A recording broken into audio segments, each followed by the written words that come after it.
प्रस्तावना। उपनिवेशवादियों से राजनीतिक शक्ति और आर्थिक संसाधनों पर नियंत्रण को छीनकर उन्हें जनता को सौंपने के उद्देश्य से अफ्रीकी राष्ट्रवादी राजसत्ता प्राप्त करना चाहते थे।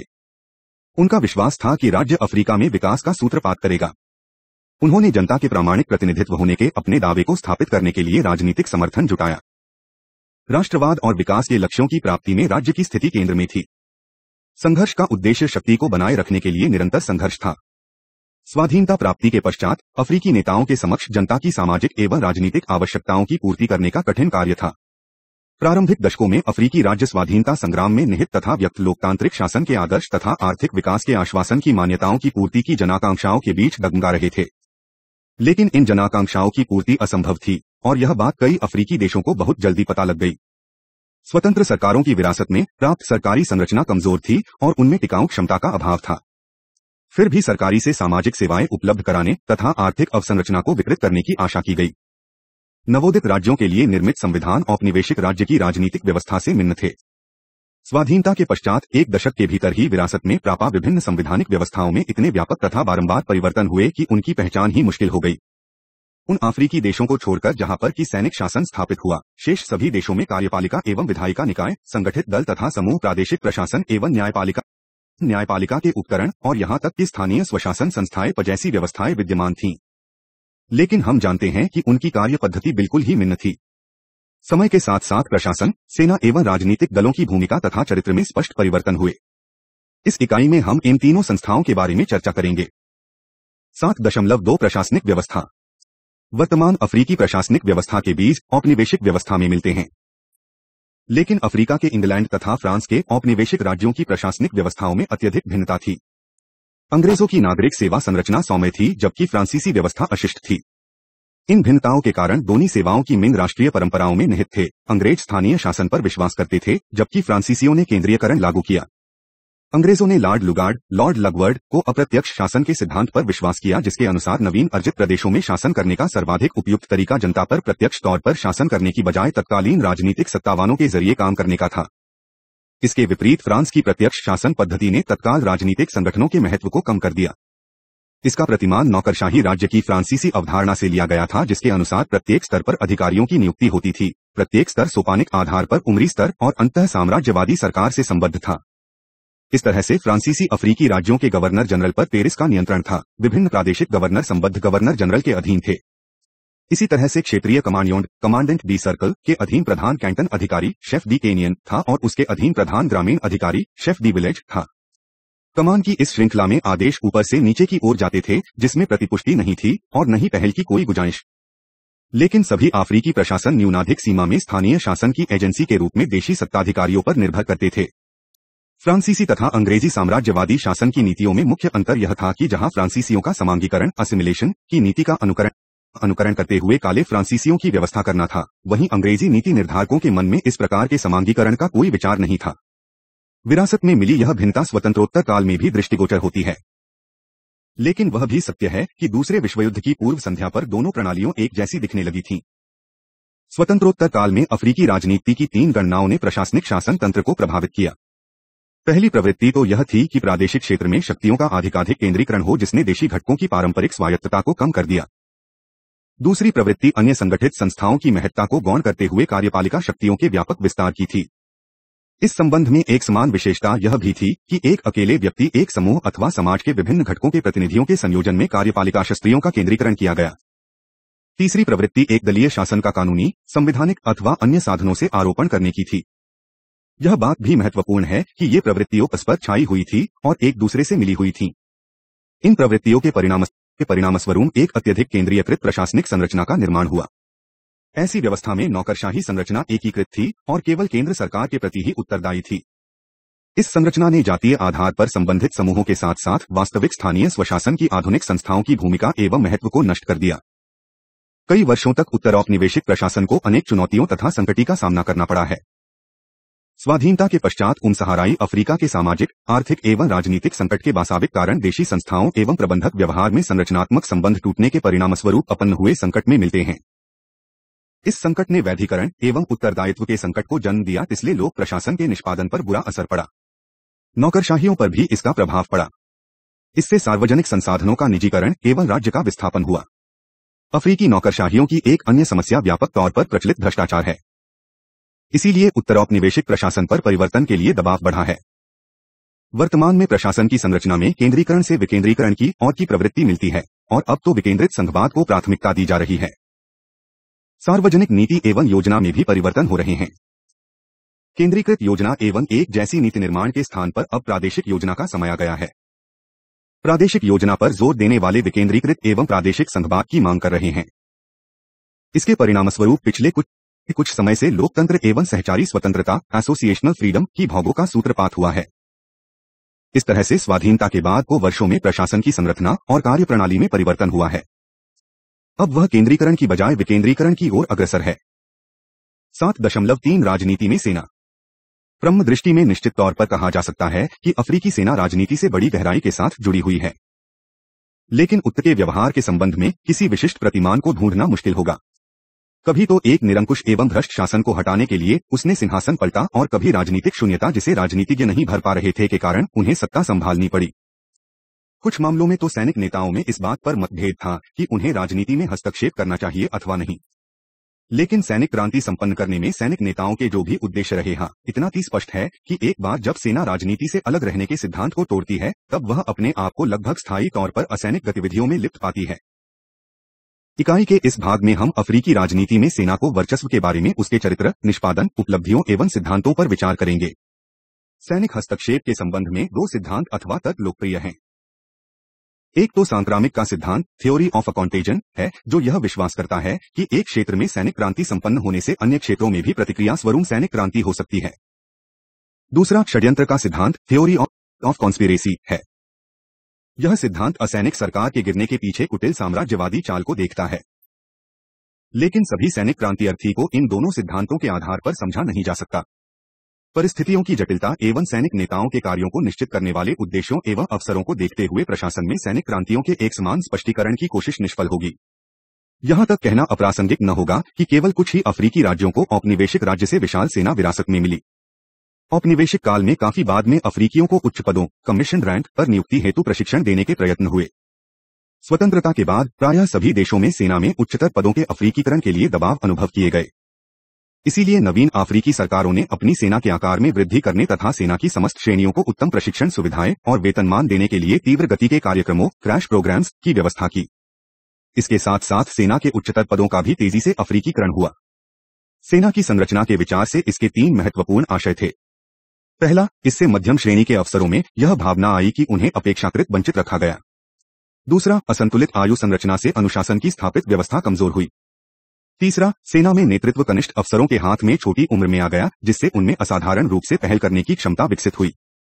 साधारण शब्दों में इन अधिकारियों में संकट के समय तुरंत कार्रवाई करने की प्रेरणा एवं अवसर विद्यमान थे। सैनिक क्रांतियों के एक ध्यानपूर्वक विश्लेषण से यह पता चलेगा कि सेना के आंतरिक संगठन से संबंधित तत्वों ने बाहरी तत्वों के रूप में सैनिकों की कार्रवाई निश्चित करने में महत्वपूर्ण भूमिका निभाई। एक सैनिक क्रांति का सफलतापूर्वक निष्पादन का प्रायः परिणाम व्यावसायिक राजनीतिज्ञों के साथ साथ वरिष्ठ सैनिक अफसरों का भी विलुप्त होना था। एक बार सत्ता में आने के बाद सैनिक शासकों ने सैनिक कर्मचारियों के लिए विशेष प्रावधान करने आरंभ कर दिए। नित्य के प्रशासन के लिए सैनिक शासक नागरिक सेवकों पर अत्यधिक निर्भर थे, जिन्होंने परिवर्तन का स्वागत आंशिक तौर पर इसलिए किया क्योंकि इससे उनके कार्यों में राजनीतिज्ञों के थका देने वाले हस्तक्षेप की समाप्ति की पूरी संभावना थी। इसी बीच सेना द्वारा स्थापित प्रशासनिक तंत्र औपनिवेशिक प्रतिगान से काफी मिलता जुलता दिखाई देता था। इसमें केंद्रीकरण पर अत्यधिक बल दिया गया था और राज्य के कार्यों के परिचालन में नौकरशाही पर बहुत अधिक निर्भरता थी। स्थानीय स्तर पर देशी सत्तावानों को दिखावे के लिए विकेंद्रीकरण को प्रोत्साहन देने के लिए, लेकिन वास्तव में ग्रामीण विशिष्ट वर्ग से मैत्री स्थापित करने के उद्देश्य से पुनर्जीवित किया गया। लेकिन अत्यधिक शक्तियों के बावजूद सैन्य अधिकारी जन समस्याओं को सुलझाने में असफल रहे, जिनके लिए उन्होंने राजनीतिज्ञों को दोषी ठहराया। भ्रष्टाचार के उन्मूलन के बजाय उन्होंने उसे प्रश्रय ही दिया। सेना का यह प्रदर्शन इस बात को मिथ्या सिद्ध करता है कि वह प्रशासन अथवा समाज में महत्वपूर्ण सुधार ला सकती है। उसका तो प्रधान उद्देश्य एक विशिष्ट समूह के रूप में अपना वर्चस्व बनाए रखना होता है। फिर राज्य राजनीति में सेना की बढ़ती भागीदारी से सेना के संगठन में ही दरारें दृष्टिगोचर होने लगी थीं। उसके चरित्र में जबरदस्त परिवर्तन होने लगा, अनुशासन शिथिल हुआ और कुछ मामलों में उसका सैनिक श्रेणियों पर बुरा प्रभाव पड़ा। दीर्घकाल में संख्या अथवा अतिरिक्त आय के आधार पर न सही, लेकिन एक संस्था के रूप में सेना ने सैनिक शासन के अंतर्गत सबसे अधिक नुकसान उठाया। 7.4 राजनीतिक दल। औपनिवेशिक शासन के आरंभ के समय में परोपकारी समूहों फिलैंथ्रोपिस्ट्स ने अपने सांस्कृतिक संघों की स्थापना का प्रचार करते हुए राजनीतिक दलों के गठन को रोका। अफ्रीका में राजनीतिक दल का मुख्य आधार बीलों के संघ थे, जिनका उद्देश्य कबीलों की संस्कृति और परंपराओं का संरक्षण था। इन संघों का प्रारंभ प्रायः शहरी इलाकों में हुआ, जहां लोग प्रवासी होकर आए थे, लेकिन इनमें से अधिकांश संघ राजनीतिक दल न होकर आंदोलन थे। बाद में जब उपनिवेशवाद के विरुद्ध भावनाएं तीव्र हुई, तब जनता को उसके विरुद्ध एकीकृत करने की आवश्यकता महसूस की गई। कबीले के सरदारों जैसे परंपरागत अभिजन वर्ग, नवीन अभिजन वर्ग और शिक्षित लोगों ने तब राजनीतिक दलों की स्थापना की। जिन दलों की स्थापना की गई वे किसी विचारधारा पर आधारित नहीं थे। उनका मुख्य उद्देश्य उपनिवेशवाद का विरोध करना था। स्वाधीनता के उपरांत अधिकांश नवोदित राज्यों में शीघ्र ही एक दलीय शासन स्थापित हुआ। पूर्व एक दल का निर्माण, एक नेता के करिश्मा, एक शक्ति प्रदर्शन के लिए जनता को एकीकृत करने की क्षमता, 3 राजनीतिक समूहों को संगठित करने के तरीकों और 4 नेता द्वारा स्वीकृत आजीवन सदस्यता, जिसका अर्थ यह भी था कि केवल दल के सदस्य ही चुनाव लड़ सकते थे, के आधार पर हुआ। इसी दृष्टिकोण से हमें दल और प्रशासन के संबंध तथा विकासशील राजनीतिक व्यवस्था में दलों की भूमिका को देखना होगा। अफ्रीका में राजनीतिक दल कोई मजबूत अखंड संगठन नहीं थे। वास्तव में दल में स्थानीय और प्रादेशिक समूह शामिल थे। इन प्रादेशिक समूहों में केवल एक ही समानता थी, और वह यही थी कि वे शक्ति के फलों को परस्पर बांटना चाहते थे। वे एक ऐसे वर्ग का निर्माण करने में असफल रहे जो क्रांतिकारी आंदोलन का अग्रणी रहता, जबकि दल जनसंगठन के रूप में संगठित रहते। यहाँ प्रश्न यह उठता है कि क्या इस प्रकार के दल अटल पुरुषों एवं महिलाओं के ऐसे निकाय बन सकते थे जो संकीर्ण तथा विघटनकारी शक्तियों के विरुद्ध खड़े होते हुए अपनी दूर इच्छा शक्ति का समाज पर आरोपण कर सकते? इस प्रश्न से वास्तव में कई अनसुलझे मुद्दे सामने आते हैं। एक तरफ यह माना जाता है कि राष्ट्रीय संसाधनों को निदेशित एवं गतिमान करने हेतु जनाधार वाले एक दलों का होना आवश्यक है, तो दूसरी ओर ऐसा प्रतीत होता है कि वे केवल राजनीतिक नेतृत्व को सुरक्षित करने के लिए बड़ी संख्या में समर्थन जुटाने में लगे रहते हैं। दोनों उद्देश्य परस्पर विरोधी हैं। यदि राष्ट्र को इकट्ठा करने का उद्देश्य कुछ सामाजिक एवं आधुनिक लक्ष्यों की प्राप्ति है, तो दल को परिवर्तन का चालक बनना होगा। लेकिन यदि उद्देश्य स्थापित राजनीतिक व्यवस्था की सुरक्षा मात्र है, तो यह प्रशासन के उपकरण बनने के अतिरिक्त कोई अन्य भूमिका नहीं निभा सकता। उपर्युक्त बात को ध्यान में रखते हुए अब हम एक दलीय शासन व्यवस्था में राजनीतिक दलों की भूमिका का परीक्षण कर सकते हैं।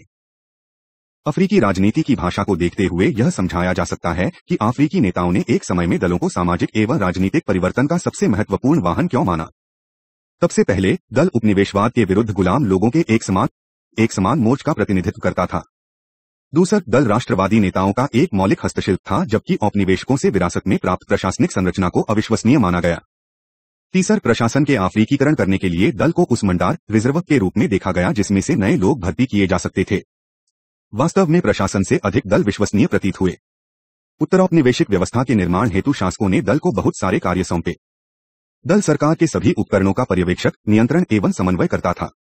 वह विकास के लिए व्यक्तिगत पूर्व सामूहिक प्रोत्साहन की आपूर्ति करता था। नवीन राष्ट्र में बच्चों और वयस्कों को नागरिकता का प्रशिक्षण प्रदान करता था। ये एक और जनता को नेताओं के निर्णय कार्यक्रम एवं कार्यों के बारे में सूचना देते थे, तथा दूसरी और नेताओं के लिए आवश्यक सूचना एवं समर्थन जुटाते थे। इस तरह से दल जनता तथा नेताओं और केंद्र तथा स्थानीय क्षेत्रों के बीच संचार का प्रमुख उपकरण था। इस तरह से दल राज्य के सहगामिनी हो गया। ऐसे राज्य जिनका चित्रण क्रांतिकारी केंद्रीकृत राज्य के रूप में हुआ, उनमें दल की जनता को एकजुट करने की भूमिका पर अधिकाधिक जोर दिया गया। लेकिन आइवरी कोस्ट तथा कीनिया जैसे राज्यों में, जहां दलीय प्रणाली में कोई प्रतिस्पर्धा नहीं थी, में ऐसा कोई जोर नहीं दिया गया। अंत में एक दलीय प्रणाली में दल अपने पुराने मूल प्रयोजन को भुला बैठते हैं और अपने अस्तित्व को बनाए रखना ही उनका मूल प्रयोजन हो जाता है। सरकार में अपने सुयोग्य वर्ग के शामिल हो जाने से प्रायः दल अपनी मूल जीवन शक्ति खो बैठे। समाज के सपांतरण के किसी वैकल्पिक उपकरण का प्रतिनिधित्व करने की बजाय के सरकार में प्रमाद बनकर रह गए हैं। 1900 के दशक में जब प्रशासन में अंतर्राष्ट्रीय मुद्रा कोष के दबाव में संरचना समायोजन कार्यक्रम की वजह से लोकतंत्र को लागू करने के लिए बहुदलीय प्रणाली का पुनर्सर्जन हुआ, तब जातीय, कबीलाई एवं प्रादेशिक बंधुत्व के आधार पर कई राजनीतिक दलों का उदय हुआ। विभिन्न राजनीतिक दलों के उदय से राजमक्ति एवं राष्ट्रीय संसाधनों पर नियंत्रण के लिए प्रतिस्पर्धा में वृद्धि हुई है। संकीर्ण वर्ग अथवा जातीय समूहों पर आधारित राजनीतिक दलों में राष्ट्रीय एकता एवं दूरगामी सामाजिक परिवर्तन के प्रति कोई दिलचस्पी नहीं है। आठ राजनीतिक दलों में, चाहे वह एकदलीय अथवा बहुदलीय प्रणाली में है, भौतिक उपलब्धियों के प्रति आकर्षण अधिक है और राजनीतिक सिद्धांतों के प्रति उत्साह कम। From https://onlinenotepad.org/notepad 7.1 प्रस्तावना। उपनिवेशवादियों से राजनीतिक शक्ति और आर्थिक संसाधनों पर नियंत्रण को छीनकर उन्हें जनता को सौंपने के उद्देश्य से अफ्रीकी राष्ट्रवादी राजसत्ता प्राप्त करना चाहते थे। उनका विश्वास था कि राज्य अफ्रीका में विकास का सूत्रपात करेगा। उन्होंने जनता के प्रामाणिक प्रतिनिधित्व होने के अपने दावे को स्थापित करने के लिए राजनीतिक समर्थन जुटाया। राष्ट्रवाद और विकास के लक्ष्यों की प्राप्ति में राज्य की स्थिति केंद्र में थी। संघर्ष का उद्देश्य शक्ति को बनाए रखने के लिए निरंतर संघर्ष था। स्वाधीनता प्राप्ति के पश्चात अफ्रीकी नेताओं के समक्ष जनता की सामाजिक एवं राजनीतिक आवश्यकताओं की पूर्ति करने का कठिन कार्य था। प्रारंभिक दशकों में अफ्रीकी राज्य स्वाधीनता संग्राम में निहित तथा व्यक्त लोकतांत्रिक शासन के आदर्श तथा आर्थिक विकास के आश्वासन की मान्यताओं की पूर्ति की जनाकांक्षाओं के बीच डगमगा रहे थे। लेकिन इन जनाकांक्षाओं की पूर्ति असंभव थी और यह बात कई अफ्रीकी देशों को बहुत जल्दी पता लग गई। स्वतंत्र सरकारों की विरासत में प्राप्त सरकारी संरचना कमजोर थी और उनमें टिकाऊ क्षमता का अभाव था।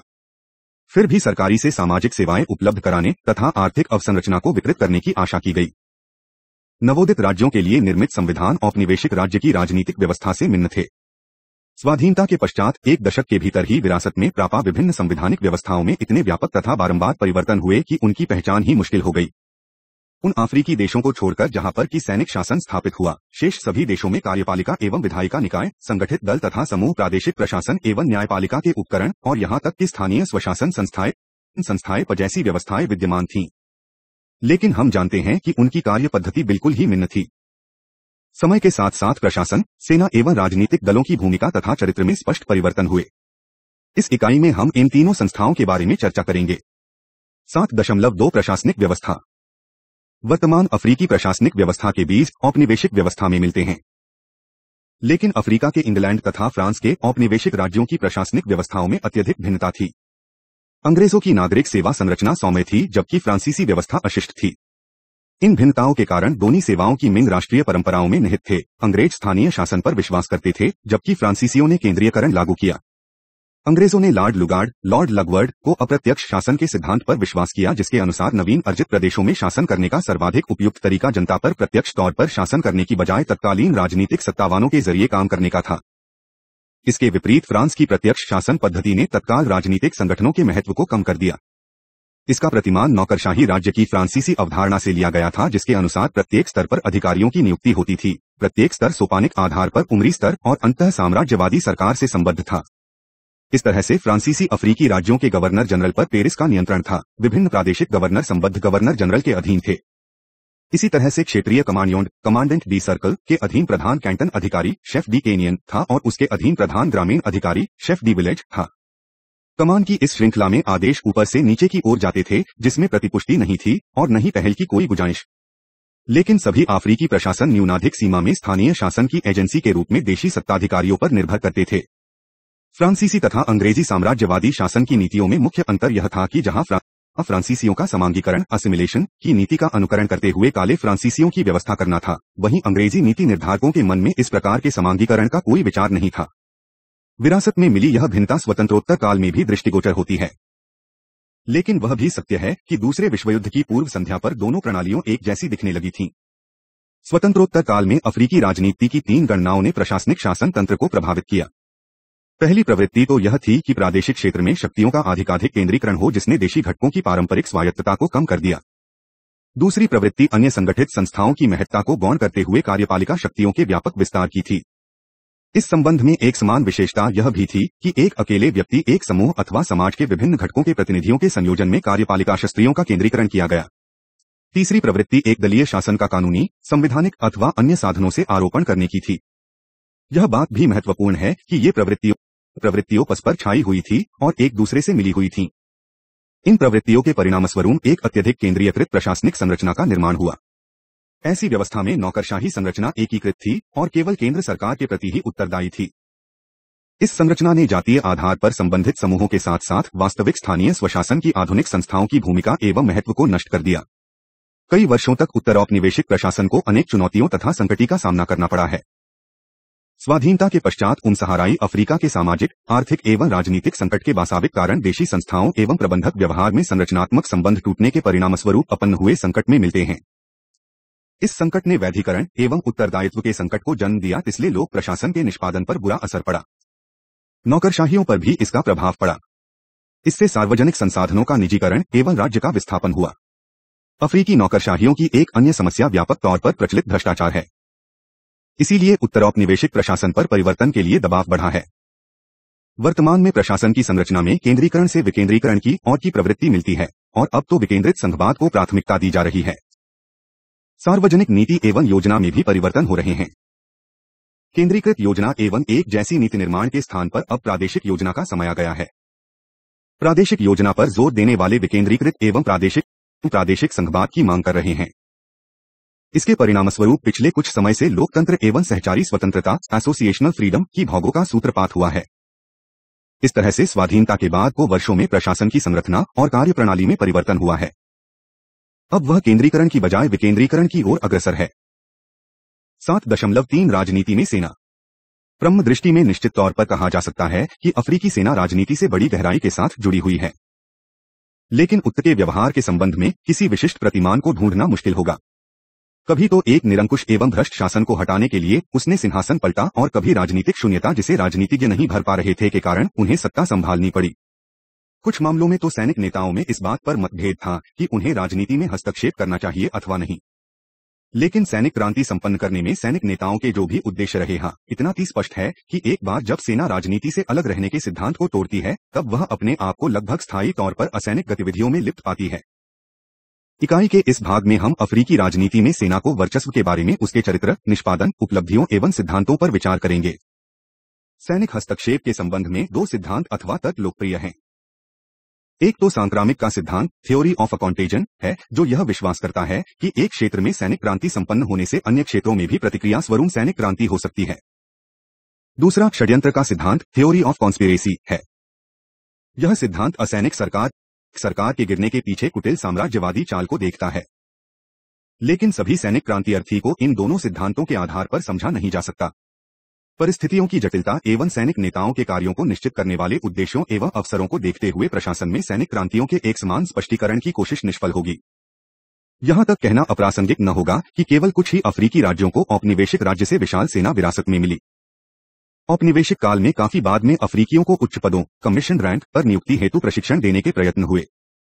स्वतंत्रता के बाद प्रायः सभी देशों में सेना में उच्चतर पदों के अफ्रीकीकरण के लिए दबाव अनुभव किए गए। इसीलिए नवीन अफ्रीकी सरकारों ने अपनी सेना के आकार में वृद्धि करने तथा सेना की समस्त श्रेणियों को उत्तम प्रशिक्षण सुविधाएं और वेतनमान देने के लिए तीव्र गति के कार्यक्रमों, क्रैश प्रोग्राम्स की व्यवस्था की। इसके साथ साथ सेना के उच्चतर पदों का भी तेजी से अफ्रीकीकरण हुआ। सेना की संरचना के विचार से इसके 3 महत्वपूर्ण आशय थे। पहला, इससे मध्यम श्रेणी के अफसरों में यह भावना आई कि उन्हें अपेक्षाकृत वंचित रखा गया।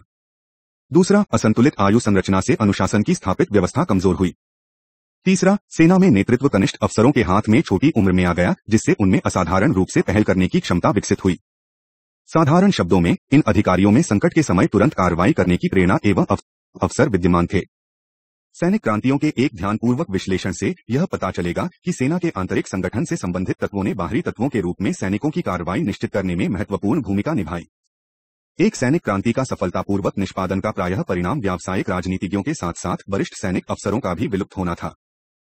एक बार सत्ता में आने के बाद सैनिक शासकों ने सैनिक कर्मचारियों के लिए विशेष प्रावधान करने आरंभ कर दिए।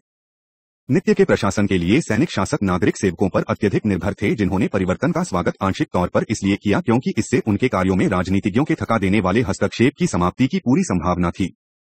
इसी बीच सेना द्वारा स्थापित प्रशासनिक तंत्र औपनिवेशिक प्रतिगान से काफी मिलता जुलता दिखाई देता था। इसमें केंद्रीकरण पर अत्यधिक बल दिया गया था और राज्य के कार्यों के परिचालन में नौकरशाही पर बहुत अधिक निर्भरता थी। स्थानीय स्तर पर देशी सत्तावानों को दिखावे के लिए विकेंद्रीकरण को प्रोत्साहन देने के लिए, लेकिन वास्तव में ग्रामीण विशिष्ट वर्ग से मैत्री स्थापित करने के उद्देश्य से पुनर्जीवित किया गया। लेकिन अत्यधिक शक्तियों के बावजूद सैन्य अधिकारी जन समस्याओं को सुलझाने में असफल रहे, जिनके लिए उन्होंने राजनीतिज्ञों को दोषी ठहराया। भ्रष्टाचार के उन्मूलन के बजाय उन्होंने उसे प्रश्रय ही दिया। सेना का यह प्रदर्शन इस बात को मिथ्या सिद्ध करता है कि वह प्रशासन अथवा समाज में महत्वपूर्ण सुधार ला सकती है। उसका तो प्रधान उद्देश्य एक विशिष्ट समूह के रूप में अपना वर्चस्व बनाए रखना होता है। फिर राज्य राजनीति में सेना की बढ़ती भागीदारी से सेना के संगठन में ही दरारें दृष्टिगोचर होने लगी थीं। उसके चरित्र में जबरदस्त परिवर्तन होने लगा, अनुशासन शिथिल हुआ और कुछ मामलों में उसका सैनिक श्रेणियों पर बुरा प्रभाव पड़ा। दीर्घकाल में संख्या अथवा अतिरिक्त आय के आधार पर न सही, लेकिन एक संस्था के रूप में सेना ने सैनिक शासन के अंतर्गत सबसे अधिक नुकसान उठाया। 7.4 राजनीतिक दल। औपनिवेशिक शासन के आरंभ के समय में परोपकारी समूहों फिलैंथ्रोपिस्ट्स ने अपने सांस्कृतिक संघों की स्थापना का प्रचार करते हुए राजनीतिक दलों के गठन को रोका। अफ्रीका में राजनीतिक दल का मुख्य आधार बीलो के संघ थे, जिनका उद्देश्य कबीलों की संस्कृति और परंपराओं का संरक्षण था। इन संघों का प्रारंभ प्रायः शहरी इलाकों में हुआ जहां लोग प्रवासी होकर आए थे, लेकिन इनमें से अधिकांश संघ राजनीतिक दल न होकर आंदोलन थे। बाद में जब उपनिवेशवाद के विरुद्ध भावनाएं तीव्र हुई, तब जनता को उसके विरुद्ध एकीकृत करने की आवश्यकता महसूस की गई। कबीले के सरदारों जैसे परंपरागत अभिजन वर्ग, नवीन अभिजन वर्ग और शिक्षित लोगों ने तब राजनीतिक दलों की स्थापना की। जिन दलों की स्थापना की गई वे किसी विचारधारा पर आधारित नहीं थे। उनका मुख्य उद्देश्य उपनिवेशवाद का विरोध करना था। स्वाधीनता के उपरांत अधिकांश नवोदित राज्यों में शीघ्र ही एक दलीय शासन स्थापित हुआ। पूर्व एक दल का निर्माण, एक नेता के करिश्मा, एक शक्ति प्रदर्शन के लिए जनता को एकीकृत करने की क्षमता, 3 राजनीतिक समूहों को संगठित करने के तरीकों और 4 नेता द्वारा स्वीकृत आजीवन सदस्यता, जिसका अर्थ यह भी था कि केवल दल के सदस्य ही चुनाव लड़ सकते थे, के आधार पर हुआ। इसी दृष्टिकोण से हमें दल और प्रशासन के संबंध तथा विकासशील राजनीतिक व्यवस्था में दलों की भूमिका को देखना होगा। अफ्रीका में राजनीतिक दल कोई मजबूत अखंड संगठन नहीं थे। वास्तव में दल में स्थानीय और प्रादेशिक समूह शामिल थे। इन प्रादेशिक समूहों में केवल एक ही समानता थी और वह यही थी कि वे शक्ति के फलों को परस्पर बांटना चाहते थे। वे एक ऐसे वर्ग का निर्माण करने में असफल रहे जो क्रांतिकारी आंदोलन का अग्रणी रहता, जबकि दल जनसंगठन के रूप में संगठित रहते। यहाँ प्रश्न यह उठता है कि क्या इस प्रकार के दल अटल पुरुषों एवं महिलाओं के ऐसे निकाय बन सकते थे जो संकीर्ण तथा विघटनकारी शक्तियों के विरुद्ध खड़े होते हुए अपनी दूर इच्छा शक्ति का समाज पर आरोपण कर सकते? इस प्रश्न से वास्तव में कई अनसुलझे मुद्दे सामने आते हैं। एक तरफ यह माना जाता है कि राष्ट्रीय संसाधनों को निदेशित एवं गतिमान करने हेतु जनाधार वाले एक दलों का होना आवश्यक है, तो दूसरी ओर ऐसा प्रतीत होता है कि वे केवल राजनीतिक नेतृत्व को सुरक्षित करने के लिए बड़ी संख्या में समर्थन जुटाने में लगे रहते हैं। दोनों उद्देश्य परस्पर विरोधी हैं। यदि राष्ट्र को इकट्ठा करने का उद्देश्य कुछ सामाजिक एवं आधुनिक लक्ष्यों की प्राप्ति है, तो दल को परिवर्तन का चालक बनना होगा। लेकिन यदि उद्देश्य स्थापित राजनीतिक व्यवस्था की सुरक्षा मात्र है, तो दल प्रशासन के उपकरण बनने के अतिरिक्त कोई अन्य भूमिका नहीं निभा सकता। उपर्युक्त बात को ध्यान में रखते हुए अब हम एक दलीय शासन व्यवस्था में राजनीतिक दलों की भूमिका का परीक्षण कर सकते हैं। अफ्रीकी राजनीति की भाषा को देखते हुए यह समझाया जा सकता है कि अफ्रीकी नेताओं ने एक समय में दलों को सामाजिक एवं राजनीतिक परिवर्तन का सबसे महत्वपूर्ण वाहन क्यों माना। सबसे पहले दल उपनिवेशवाद के विरुद्ध गुलाम लोगों के एक समान मोर्च का प्रतिनिधित्व करता था। दूसरा, दल राष्ट्रवादी नेताओं का एक मौलिक हस्तशिल्प था, जबकि औपनिवेशकों से विरासत में प्राप्त प्रशासनिक संरचना को अविश्वसनीय माना गया। तीसरा, प्रशासन के अफ्रीकीकरण करने के लिए दल को उस मंडार रिजर्व के रूप में देखा गया जिसमें से नए लोग भर्ती किए जा सकते थे। वास्तव में प्रशासन से अधिक दल विश्वसनीय प्रतीत हुए। उत्तरौपनिवेशिक व्यवस्था के निर्माण हेतु शासकों ने दल को बहुत सारे कार्य सौंपे। दल सरकार के सभी उपकरणों का पर्यवेक्षक, नियंत्रण एवं समन्वय करता था। वह विकास के लिए व्यक्तिगत पूर्व सामूहिक प्रोत्साहन की आपूर्ति करता था। नवीन राष्ट्र में बच्चों और वयस्कों को नागरिकता का प्रशिक्षण प्रदान करता था। ये एक और जनता को नेताओं के निर्णय कार्यक्रम एवं कार्यों के बारे में सूचना देते थे तथा दूसरी और नेताओं के लिए आवश्यक सूचना एवं समर्थन जुटाते थे। इस तरह से दल जनता तथा नेताओं और केंद्र तथा स्थानीय क्षेत्रों के बीच संचार का प्रमुख उपकरण था। इस तरह से दल राज्य के सहगामिनी हो गया। ऐसे राज्य जिनका चित्रण क्रांतिकारी केंद्रीकृत राज्य के रूप में हुआ, उनमें दल की जनता को एकजुट करने की भूमिका पर अधिकाधिक जोर दिया गया। लेकिन आइवरी कोस्ट तथा कीनिया जैसे राज्यों में, जहां दलीय प्रणाली में कोई प्रतिस्पर्धा नहीं थी, में ऐसा कोई जोर नहीं दिया गया। अंत में एक दलीय प्रणाली में दल अपने पुराने मूल प्रयोजन को भुला बैठते हैं और अपने अस्तित्व को बनाए रखना ही उनका मूल प्रयोजन हो जाता है। सरकार में अपने सुयोग्य वर्ग के शामिल हो जाने से प्रायः दल अपनी मूल जीवन शक्ति खो बैठे। समाज के सपांतरण के किसी वैकल्पिक उपकरण का प्रतिनिधित्व करने की बजाय के सरकार में प्रमाद बनकर रह गए हैं। 1900 के दशक में जब प्रशासन में अंतर्राष्ट्रीय मुद्रा कोष के दबाव में संरचना समायोजन कार्यक्रम की वजह से लोकतंत्र को लागू करने के लिए बहुदलीय प्रणाली का पुनर्सर्जन हुआ, तब जातीय, कबीलाई एवं प्रादेशिक बंधुत्व के आधार पर कई राजनीतिक दलों का उदय हुआ। विभिन्न राजनीतिक दलों के उदय से राजमुक्ति एवं राष्ट्रीय संसाधनों पर नियंत्रण के लिए प्रतिस्पर्धा में वृद्धि हुई है। संकीर्ण वर्ग अथवा जातीय समूहों पर आधारित राजनीतिक दलों में राष्ट्रीय एकता एवं दूरगामी सामाजिक परिवर्तन के प्रति कोई दिलचस्पी नहीं है। राजनीतिक दलों में, चाहे वह एकदलीय अथवा बहुदलीय प्रणाली में है, भौतिक उपलब्धियों के प्रति आकर्षण अधिक है और राजनीतिक सिद्धांतों के प्रति उत्साह कम।